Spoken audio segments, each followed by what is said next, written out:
తెలుగు పండుగలలో సంక్రాంతికి ఎంతో ప్రత్యేకత.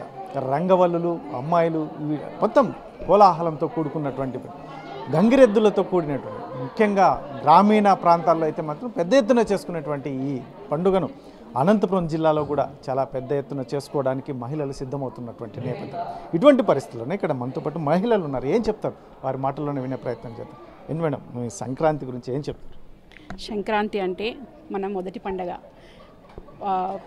మెయిన్ మనకి పొలం పంట చేతికి వస్తుంది, రైతులు ఆనందంగా ఆస్వాదించే పండగ. కొత్త అల్లుళ్ళు, గొబ్బెమ్మలు, హరిదాసు, కీర్తనలు అన్నీ ఒకటి కాదు. పందాలు, కోడి పందాల దగ్గర నుంచి ప్రతి ఒక్కటి పల్లెల్లోనే కాకుండా ఇప్పుడు పట్టణాల్లో కూడా అది వ్యాపించింది.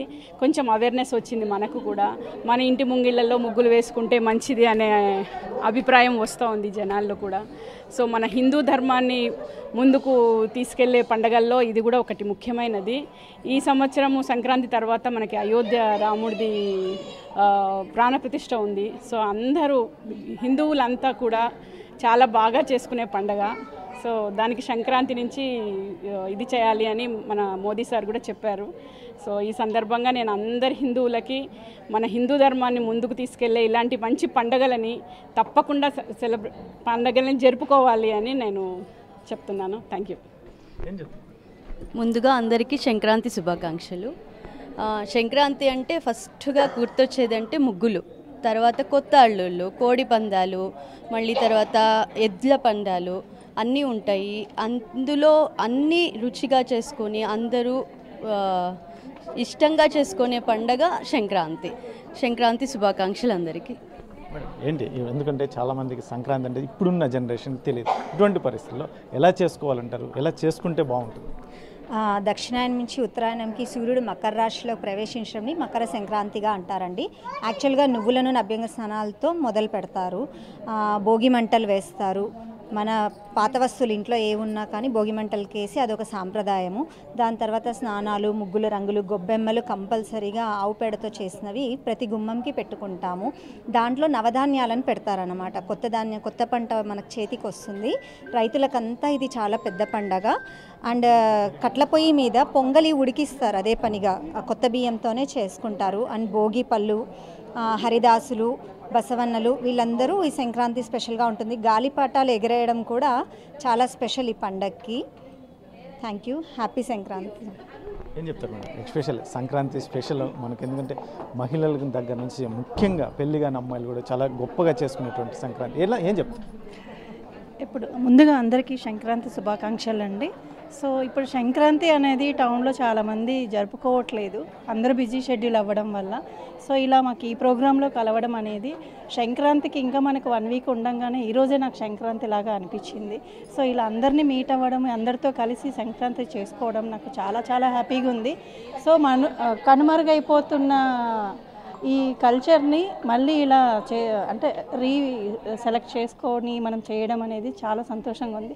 ప్రతి ఒక్కరూ ఇలాంటివి ఇంట్లో చేసుకోకపోయినా ఇలాంటి సందర్భంలో కలిసి అందరితో కలిసిమెలిసి ఉంటే బాగుంటుంది. మనం కూడా 10 మందికి అంటే మనం పోస్ట్ చేయడం వల్ల, మనము వాయిస్ ఇవ్వడం వల్ల, మనం జరుపుకోవడం వల్ల 10 మంది మనల్ని చూసి కూడా ఈ ప్రోగ్రామ్ని సెలబ్రేట్ చేయాలి అని తెలియని వాళ్ళకు కూడా మనము తెలిపినట్టు ఉంటుందని నా ఉద్దేశం అండి.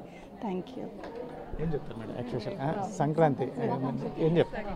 హ్యాపీ సంక్రాంతి అందరికీ.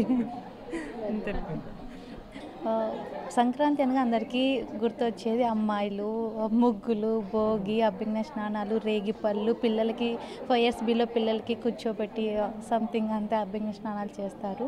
తర్వాత ముగ్గులు వేసేసి కనుమనుగా ఇంకా ఇప్పుడు జనరేషన్కి చాలామందికి, ఎందుకంటే పండుగలు అంటే ఎలా చేసుకోవాలి, ముఖ్యంగా సంక్రాంతి గురించి కూడా చాలామందికి తెలియదు. ఏం చెప్తారు? ఎందుకంటే ఈ పండుగల్ని మనం విస్మరించాలంటారా, బాగా అన్నీ తెలుసుకొని చేసుకుంటే మంచిదంట? అన్నీ తెలుసుకొని చేయడం చాలా మంచిది. ఇలాంటివన్నీ పల్లె వాతావరణంలో కనపడతాయి. టౌన్ అనగా ఏమీ అంతా ఇక్కడ ఉండదన్నమాట. ఏదైనా పండుగ సంక్రాంతి కానీ ఈ ఫెస్టివల్స్ అన్నీ పల్లె వాతావరణంలో ఇలా గొప్పగా జరుపుకుంటూ ఉంటారు. ఏం చెప్తారు ఎస్పెషల్? ఎందుకంటే చాలామంది ఇప్పుడు జనరేషన్లో అసలు పండుగలు అంటే కూడా తెలియనటువంటి పరిస్థితి, అండ్ గ్రామీణ ప్రాంతాలు ఇటువంటి ఈ సంస్కృతిని ఎలా చూడాలంటే? సంక్రాంతి అందరికీ శుభాకాంక్షలు అండి. సంక్రాంతి అనగానే వరి, జొన్న, సద్ద, రాగులు అన్నీ మొదటి పంటగా వచ్చే పంటలండి. రైతులందరూ కూడా ఎంతో సంతోషంగా అభివృద్ధితో ఉంటారు.